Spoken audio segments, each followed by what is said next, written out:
Hello, and thank you for joining me. So I know that there's a lot of awareness days almost every day, but many of them are definitely worth noting.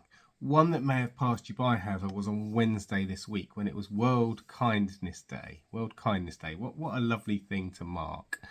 It's a day where we should promote and celebrate acts of kindness, perhaps just a little bit more intentionally than we would on any other day. The day should serve as a reminder of the positive impact that kindness can have on individuals, on communities, and on the world at large. Now, thinking about this reminded me of this little book and the opening quotation from it. So the book's called The Gift: How the Creative Spirit Transforms the World by Lewis Hyde. And the very first line has always stuck with me, and it reads, "What is good is given back. What is good is given back." I see it as a more positive spin on the more widely used "what goes around comes around," which to me implies that if you treat other people badly, you'll eventually be treated badly by somebody else yourself. Whereas for me, what is good is given back is the opposite. It reminds me to regulate my actions, so I try and pause before I react or respond.